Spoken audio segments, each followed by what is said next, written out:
Strict teacher is hated by entire class. Then student discovers his secret life. Strict, heartless, and impossible to please. This was how students described Mr. O'Connor. But one unexpected discovery would reveal a side of him that no one could have ever predicted. At St. Francis High School in sunny California, few names evoked as much dread as that of Mr. Jim O'Connor. His reputation was the stuff of whispered warnings in the hallways. A man of stone, unyielding and cold. At 70, Mr. O'Connor stood tall and imposing, his military past etched into every line of his angular face. His voice, deep, measured, and almost ominous, commanded immediate silence. His piercing eyes seemed to strip away any excuse a student might attempt to muster. To his students, he was more of a drill sergeant than a teacher. A veteran of the Vietnam War, he often invoked the discipline and rigor he had carried with him from the battlefield to the classroom. "Learning isn't supposed to be fun," he would bark. "It's work. You're here to work, not play." It wasn't uncommon for students to leave his math class with a lump in their throat, their confidence shattered under the weight of his relentless expectations. For many, Mr. O'Connor wasn't just strict, he was merciless. The nickname he'd earned among the students, the Tyrant of Room 204, stuck like a badge of disdain. In the cafeteria, at lunch tables, and during hurried conversations by their lockers, Mr. O'Connor became the subject of endless debates and shared grievances. "He gave us a pop quiz on a Friday. Who does that?" One student would groan, slamming their textbook shut. "I spent hours on his homework, and he still marked me down for not showing my steps." Another would chime in, frustration evident in their tone. It wasn't just the students who felt the weight of his presence. Parents, too, would raise concerns at parent-teacher conferences, questioning his methods. "You're pushing them too hard," they'd argue, but Mr. O'Connor always stood firm. "I don't push them hard enough," he'd reply coolly. "The real world will push them harder." One student in particular bore the brunt of Mr. O'Connor's harsh expectations. Pat McGoldrick, a senior struggling to keep his grades afloat. Pat often felt like a failure under Mr. O'Connor's withering gaze. "Why do you always pick on me?" he muttered one day after class, only to be met with a curt reply. "I pick on everyone." For Pat, like many others, math became a daily battle, a subject that turned from numbers into dread. "He doesn't care about us," Pat would complain to his friends. To him, we're just problems to solve. Room 204 was a battlefield of equations and expectations. The walls, devoid of any decoration, were painted a dull beige, mirroring the somber tone of the lessons within. The only sound that filled the room was the relentless scratching of chalk on the blackboard and the occasional click of a calculator. Conversations were non-existent. Even whispers were met with Mr. O'Connor's infamous glare, one that could silence an entire row of students. The rules were ironclad. No talking unless spoken to. No late homework. No excuses. No calculators unless explicitly permitted. The clock ticking at the back of the room seemed to drag slower during his lessons, each second a reminder of the suffocating weight of his discipline. For Pat, every tick felt like an eternity. Each mistake he made earned a sharp critique. "You're better than this, McGoldrick," Mr. O'Connor would say, his voice devoid of warmth. To Pat, it didn't sound like encouragement, it felt like a taunt. And yet, there was something unshakable about Mr. O'Connor's presence. He demanded precision and focus, and he got it. Even the most unruly students dared not challenge his authority. Over time, the frustration reached a boiling point. A few students began strategizing ways to avoid his class altogether, feigning illness or requesting schedule changes. The whispers in the halls grew louder. Does he even like being a teacher? Or is he just here to make us miserable? Rumors swirled that Mr. O'Connor didn't actually care about teaching, that he saw it merely as a paycheck. Others speculated that he took pleasure in making students suffer, a theory fueled by his lack of visible empathy. To them, he was an unfeeling machine, a relic of a bygone era that no longer belonged in their world. Even parents began to question the wisdom of keeping someone so rigid in a school that prided itself on fostering creativity and joy in learning. Letters were sent to the administration. Meetings were held. But no amount of protest seemed to sway the school principal, who defended Mr. O'Connor as one of the most effective teachers on staff. Pat, caught in the middle of this maelstrom, felt trapped. He hated math, hated the pressure, and most of all, hated Mr. O'Connor. But what could he do? The man was untouchable, a fortress of authority that no amount of teenage rebellion could penetrate. And so, the resentment festered. Day by day, it grew, fed by the rumors and frustrations that swirled around room 204. Little did anyone know, however, that beneath Mr. O'Connor's stoic exterior lay secrets that would soon upend everything they thought they knew about him. The revelation was coming. It would start with a name. It would end with a truth that no one, least of all Pat McGoldrick, could have anticipated. It was supposed to be just another task on Pat McGoldrick's long list of senior year obligations. Organizing a blood drive at the Los Angeles Children's Hospital wasn't exactly his idea of a good time, but it was a necessary addition to his college applications. Little did he know, this mundane errand would unravel the mystery surrounding the most feared teacher at St. Francis High. The moment he walked through the glass doors of the hospital, a wave of warmth greeted him. Smiling nurses, colorful murals, and the faint hum of hopeful conversations. It was a stark contrast to the cold, rigid environment of Mr. O'Connor's classroom. Pat strode up to the front desk, introduced himself, and mentioned his school. The reaction was immediate. St. Francis?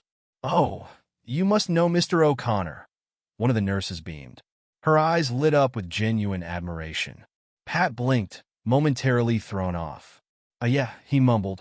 I have him for math.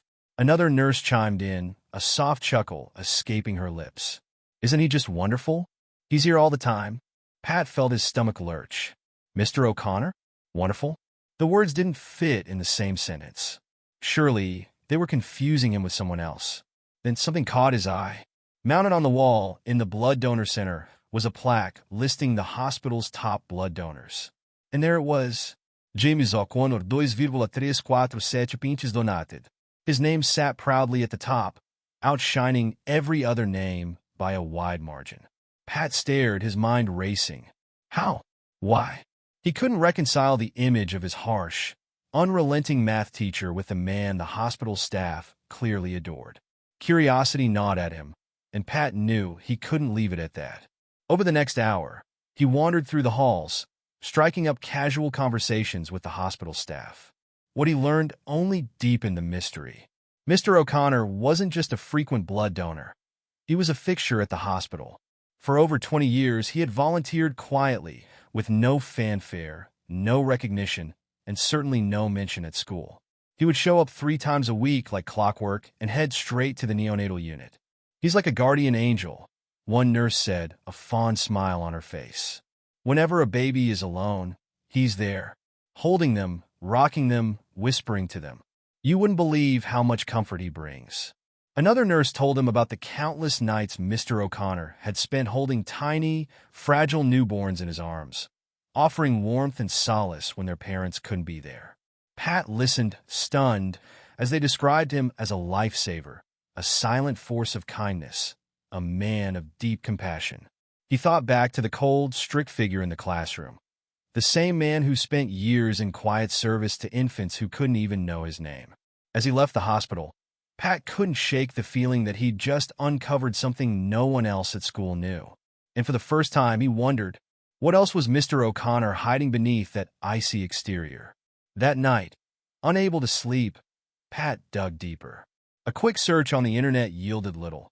Mr. O'Connor wasn't the type to have social media or any kind of public presence.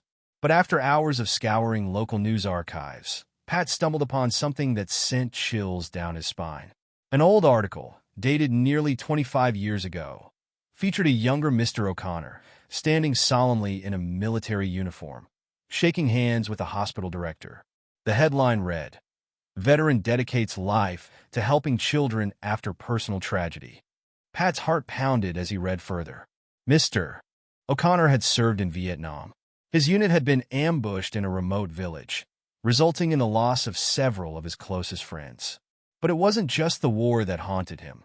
Upon returning home, he had suffered another devastating blow. His only son, born prematurely, had died in a neonatal unit much like the one he now volunteered at. Pat swallowed hard, imagining the weight of that loss. Suddenly, the pieces began to fit. The blood donations, the silent volunteer work, the stern exterior. Everything was a shield, a coping mechanism, a way of giving back to a life he had once lost. For the first time, Pat saw his teacher in a new light. Mr. O'Connor wasn't just a strict old man. He was a survivor, carrying burdens far heavier than any of them could imagine. The next morning, Pat walked into room 204 with a newfound awareness. As Mr. O'Connor paced the front of the room, scribbling formulas on the board with his usual precision, Pat found himself studying him in a different way. He noticed the way Mr. O'Connor's hands moved, steady, controlled, as if used to holding something far more fragile than chalk. The lines on his face, once symbols of sternness, now seemed to tell a different story, one of endurance, loss, and quiet sacrifice. Pat couldn't focus on the lesson. His mind reeled with the weight of what he knew. He wanted to stand up and tell the entire class, to make them see their teacher the way he now did. But he hesitated. Would they even believe him? Would it even matter? Instead, he spent the entire period observing Mr. O'Connor in silence. And for the first time in his school life, Pat felt something he never thought he would: respect. Later that day, as the final bell rang and students hurried to leave, Pat lingered. He approached Mr. O'Connor hesitantly. "Sir, do you volunteer at the Children's Hospital?" Mr. O'Connor looked up from his papers, his eyes narrowing slightly. For a moment, there was silence.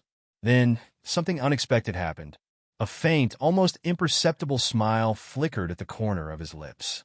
"Yes, McGoldrick, I do," he said simply, his voice softer than usual. And with that, Pat knew he had been right. Pat couldn't keep it to himself any longer. The moment he stepped back into St. Francis High, he found himself restless, itching to share what he had uncovered.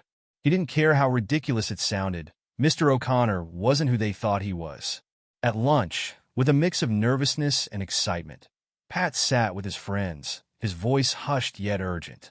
"Guys, you're not going to believe this, but Mr. O'Connor isn't just our grumpy old math teacher.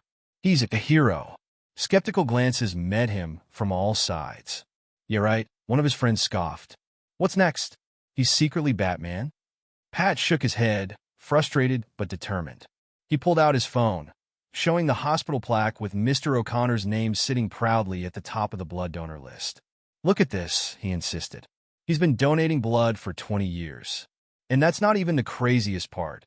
He volunteers at the Children's Hospital, 3 days a week, holding babies, sick babies." The table fell silent. The disbelief was palpable. "No way," one of them whispered. "He doesn't even like people." But the evidence was undeniable.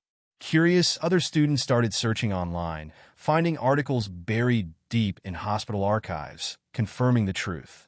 The cafeteria buzzed with murmurs of intrigue, and soon, the entire school was talking about Mr. O'Connor's double life. In class, students who once viewed him with disdain now watched him with a newfound curiosity. They noticed things they hadn't before. The way he stayed late grading papers meticulously, the quiet patience behind his harsh words, the flicker of warmth in his otherwise stern eyes. It was as if they were seeing him for the very first time. The once dreaded room 204 began to feel different. Where students once dreaded entering, they now approached with a quiet respect. Pat observed how his classmates started behaving around Mr. O'Connor. They asked more questions, not out of fear of being scolded, but out of genuine curiosity. Even the class clown, who had once been on the receiving end of countless detentions, hesitated before cracking a joke in Mr. O'Connor's presence. One afternoon, a timid student, Emily, raised her hand tentatively after class. "Sir, could you help me with the equations? I've been struggling." A collective silence fell over the room. Asking for help from Mr. O'Connor was practically unheard of. But instead of the usual curt dismissal, something remarkable happened. Mr. O'Connor studied Emily for a moment, then nodded. "Stay after class," he said in his usual gruff tone, but this time, there was no harshness behind it. And for the first time, Emily saw what Pat had seen. Behind the rough exterior, There was a teacher who cared more than he let on. With every passing day, the dynamic in class shifted. One morning, as students filed into the classroom, a few noticed something astonishing. Mr. O'Connor was smiling. It wasn't much, just a small, fleeting upward twitch of his lips, but to them, it was groundbreaking. "Good morning, sir," Pat said cautiously, testing the waters. Mr. O'Connor's eyes flicked up from his papers. "Morning, McGoldrick. No sarcasm. No annoyance. Just a simple greeting." It was in that moment that Pat realized they had broken through. Inspired, Pat decided to take things a step further. He organized a class-wide effort, a letter of gratitude. Each student contributed something small, a thank you note, a personal story, an apology for their misconceptions. Even students who barely spoke in class scribbled down a few heartfelt words. The final letter was tucked neatly into an envelope, signed by the entire class. On the day they handed it to him, Mr. O'Connor opened the envelope, his eyes scanning the words carefully. For a long time, he said nothing. Then, with a deep breath, he folded the letter, placed it carefully in his desk drawer, and simply said, "Thank you." It wasn't much, but to them it was everything. Unbeknownst to Mr. O'Connor, the students had something bigger planned. Word had spread beyond room 204, reaching the ears of school administrators and even local news outlets. The principal, deeply moved by what he had learned, agreed to organize a special assembly in honor of Mr. O'Connor's years of quiet service. The day of the event, Mr. O'Connor walked into the auditorium, expecting another routine assembly. Instead, he was met with the sight of hundreds of students standing in silent anticipation. A slideshow played on the screen. Images of him at the hospital, cradling infants, smiling with nurses, his name displayed proudly on the donor board. The room erupted in applause. For the first time in years, Mr. O'Connor looked speechless. Pat stepped forward and took the microphone. "Sir, on behalf of all of us, we're sorry for not seeing you for who you really are. You've taught us more than math. You've taught us what it means to give without expecting anything in return." The standing ovation that followed wasn't just a show of respect. It was an apology, a thank you, and an acknowledgement of the man they had so gravely misunderstood. Mr. O'Connor, usually so composed, cleared his throat and adjusted his glasses. "I don't do it for recognition," he said, his voice uncharacteristically soft. "But thank you. This means more than you know." And for once, he allowed himself to truly smile. From that day on, room 204 was never the same. The students worked harder, not out of fear, but out of respect. Mr. O'Connor, while still strict, became more approachable, more human. And Pat found himself looking forward to math class for the first time in his life. In the months that followed, St. Francis High School implemented new volunteer initiatives inspired by Mr. O'Connor's work. Blood drives became an annual event, and students even started visiting the children's hospital themselves, continuing the legacy their once feared teacher had started. The man they once despised had become their greatest inspiration. And in the end, Mr. O'Connor taught them the most valuable lesson of all. The greatest teachers aren't the ones who give you easy answers, but the ones who show you how to see beyond the surface. If there's one thing the students of St. Francis High learned from Mr. O'Connor, it was this: never judge a book by its cover. For years, they had seen him as nothing more than a strict, cold-hearted teacher, a man who thrived on discipline and cared little for their struggles. But beneath that gruff exterior lay a heart of immense kindness, a man who gave without asking for anything in return. "We thought we knew him," Pat reflected one day, "but we had no idea." The realization that Mr. O'Connor had been quietly dedicating his life to saving others, while they had been busy mocking his methods, was a humbling experience. It opened their eyes to a simple truth. Everyone has a story, and sometimes the ones who seem the hardest to understand are carrying the heaviest burdens. It was a lesson that resonated beyond the classroom. The students began to look at their teachers, their classmates, and even their families with a newfound sense of empathy. They stopped assuming, started listening, and most importantly, started understanding. The impact of Mr. O'Connor's story didn't end with a standing ovation at the school assembly. His quiet dedication inspired a ripple effect throughout the entire school community. Pat, once the student who dreaded math the most, took it upon himself to continue Mr. O'Connor's legacy. He organized annual blood drives at St. Francis, rallying his peers to give back in the same way their teacher had done for years in silence. The once dreaded room 204 became a place of mutual respect and growth. Students who once complained about formulas and problem sets now saw their math lessons as more than just numbers. They saw them as stepping stones to something greater. Mr. O'Connor's influence extended beyond just the school. Parents, initially skeptical of his strict methods, came to admire his unwavering commitment. Some even volunteered at the hospital, inspired by the stories of the fragile infants he had cared for over the years. For many students, the lesson wasn't just about kindness, it was about action. They realized that making a difference didn't always require grand gestures. Sometimes, the smallest, quietest efforts could have the most profound impact. On the last day of school, just before summer break, Mr. O'Connor stood at the front of room 204, the same stern expression on his face. But this time, his voice carried something different, something warmer. "You've all learned a lot this year," he said, his eyes scanning the room. "Not just about math, but about life. And if there's one thing I hope you take with you, it's this: education isn't just about numbers. It's about compassion." The room was silent, every student hanging onto his words. In the end, it's not how much you know that matters, but how much you care. A moment passed, and then a smile, a real, genuine smile that, for the first time, softened the edges of his weathered face. As the students filed out of the classroom, Pat lingered at the door. He looked back at Mr. O'Connor, the man he had once resented but now respected more than anyone. "Thank you, sir." Mr. O'Connor nodded, his voice soft. "No, McGoldrick." "Thank you." And with that, the door closed behind him, but the lessons Mr. O'Connor had taught, both in math and in life, would remain with them forever. If there's one lesson that Mr. O'Connor's students took away from their experience, it's that true understanding goes beyond appearances. They learned that behind every stern face, every rigid rule, and every seemingly cold demeanor, there might be a story of quiet sacrifice and unwavering dedication. Mr. O'Connor's journey taught them that education is not just about numbers, formulas, or exams. It's about compassion, resilience, and the willingness to give without expecting recognition.